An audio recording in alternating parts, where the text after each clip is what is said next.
Today's story is about a cheating fiancé who opened her legs and doesn't regret it until she served what she deserved. Fiancé hooked up.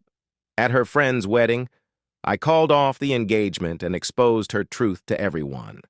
I am 31M, engaged to Bonnie, in 27F, for over a year. We have been together for 4 years now. Our wedding is in 2 months. I'm not sure if that's even happening. I came across a dark truth a few days back, and I cannot wrap my head around it. Bonnie hooked up at her friend's wedding last month. She claims it to be a one-time thing with no feelings, but my mind is lingering on the thought that she cheated. Even if it's one-time or mindless sex, it's still cheating. She says I'm thinking too much about it when there's nothing to be so fussy about. I don't know if that's true. Probably I'm outdated, as per her, but I just don't have a good feeling about continuing the relationship with her.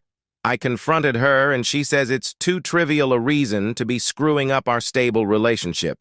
She claims to have never spoken to AP after that, and neither plans to be in touch with him in the future. The thing is, she is portraying everything to be so normal that it left me wondering if I'm the one missing out in action. What do you guys think of this? Edit to add. Reading the first few comments, I realized I have just blabbered out the stuff randomly without giving enough context about my situation. So, let me fill that up. Bonnie and I are engaged, and we have our wedding in 2 months. Few weeks back, it was her best friend's wedding. The venue was at the groom's ancestral church, which is like 2,000 miles from here. The wedding festivities were spread across 2 days, including the bachelorette, the main wedding, and the dinner feast. I was saving up my leaves for my wedding and honeymoon, so I didn't get the leaves from work, hence I skipped it. Bonnie headed alone for the wedding. She was busy for those 2 days, but called and texted me whenever she got the time. I had the schedule of the events happening there, so I didn't disturb her during that time. She behaved very normal the entire time. Even when she returned, she was normal, busy prepping for our big day. I didn't find any changes in her behavior. Never in my wildest dreams I could have imagined what she had done on that wedding trip. Last Friday, we were spending the evening by ourselves, setting up a romantic candle night dinner at home, with all that stuff, you know, for an exotic night. We were talking dirty about our wildest fantasies and darkest secrets. This activity is usually like repeating the same stuff over and over again, but it's fun to spice up the mood. After knowing each other for so many years, these discussions don't bring anything new. There's nothing we don't know about each other. Looks like I was wrong. In the middle of this conversation, I realized she was obsessing over the dark secrets thing. She said she has been hiding something that no one knows about. I laughed at it and said, "There's nothing which I don't know." She winked and said, "Perhaps there is." I thought she was just messing up with me, and I played along. I was like, "No way, it's not possible." She had this mysterious smile and strange body language. I went out of character and said, "I'm having an eerie feeling about this, so if there's really anything, let's cut to it." She said she had hooked up with a guy at her friend's wedding. I cracked up at her statement at first, but she gave me a serious look that it was true. It made me crack up harder. Trust me, it took me a good few minutes to accept what I heard. I only believed her when she gave the details of her hookup. He was one of the groom's best men whom she had met at the henstag party and hit off. She said it was alcohol. And he made the first move, but she gave in without thinking too much. She said it was just mindless sex and nothing else. Both of them behaved normally on the next day with no baggage or guilt. The guy knew she was engaged and the wedding was due in 2 months. He didn't care and neither did she. I asked her if that happened just once. She said, "I think we did it twice that night, or maybe more, but I don't remember properly. I was too drunk. But the other night, it was just twice and one oral, because we both were very tired and had an early morning flight the next day." I was petrified. So it was not just once, as she was claiming it to be a one-time thing. Neither one time nor one night. It was multiple rounds of screw-up on 2 nights, and it was clearly not heat-of-the-moment stuff or alcohol to be blamed. I can't explain how I reacted to this information. Saying I flipped out would be an understatement. I was devastated. I still am. I think what is more bothering me is her casual take on this. She doesn't consider this to be cheating at all because emotions are not involved. She showed me her phone. The guy she hooked up with was added to her Instagram, but there was no conversation except for replies on each other's stories with emoticons. She is behaving passive-aggressively and turning the table around me for acting immaturely. I told her I needed some time to soak this information because, honestly, I don't know how to react to this. It's been a week now and I still don't know what to do. I can't discuss this with my friends. They all know Bonnie and I don't want to show her in a bad light. Discussing this with family is completely off the table. I myself don't know how to feel about this, and in this situation, I don't want to complicate it by involving family. That's why getting a perspective from the stranger is the best way I could think of. I'm not talking to her properly after that.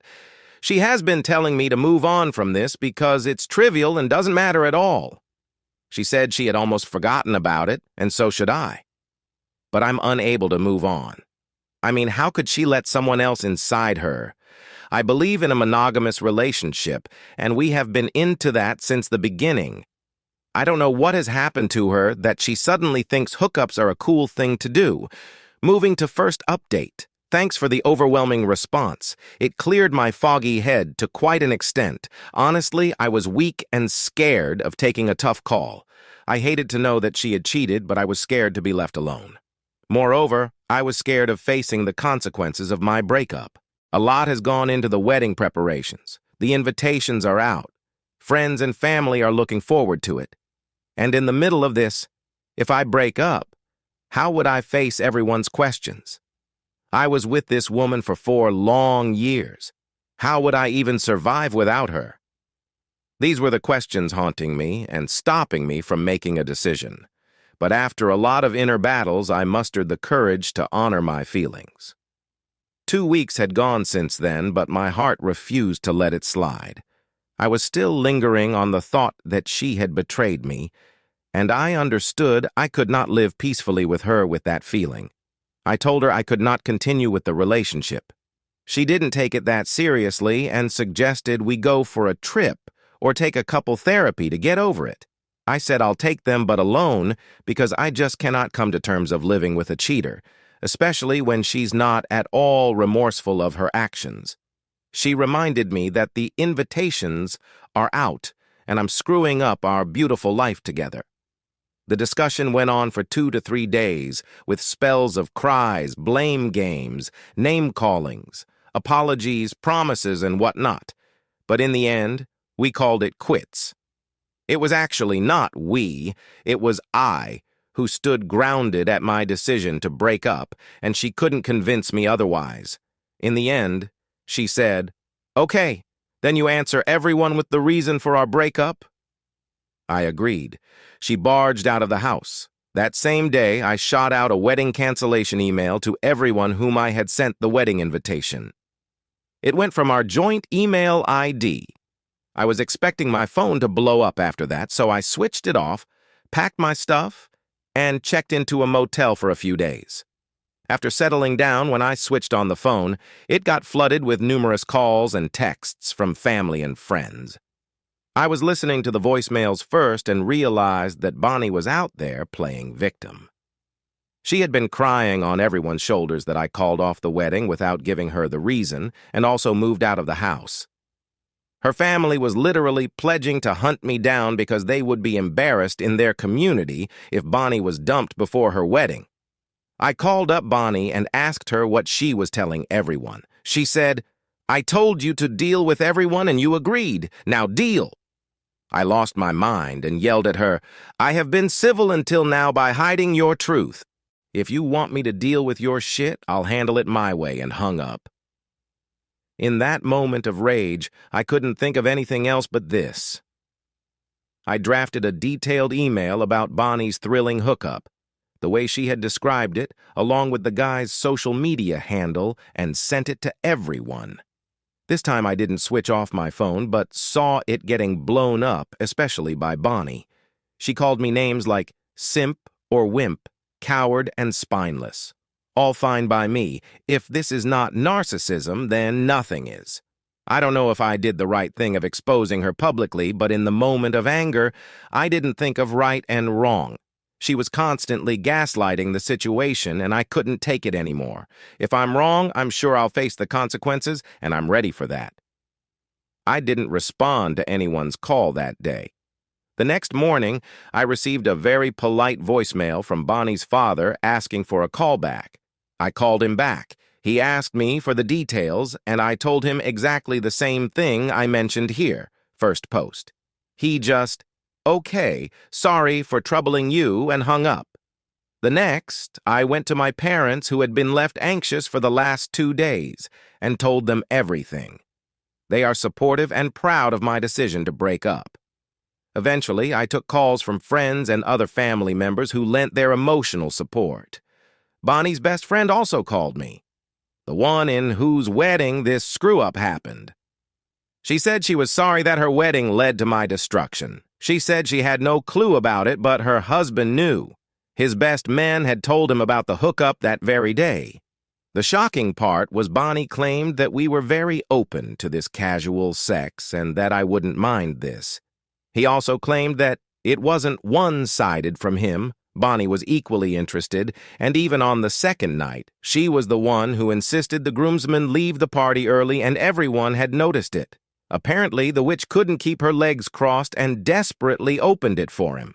Whatever be it, I'm glad I was able to dodge a bullet just at the right time. Living in a no-fault divorce state makes these cheating divorces so complicated. So happy I could skip that. I'm yet to move on from that betrayal feeling, but yes, I'm relieved. Anyone facing a similar situation, please take notes. Don't give in to your fear of losing. I delayed my decision because I was scared of breakup and facing everyone's difficult questions, but I overcame that and prioritized my self-respect over my feelings. Thank you for joining us today. Be sure to like and subscribe and hit that notification bell so you don't miss out on our next video. We'd hate for you to miss out. See you next time.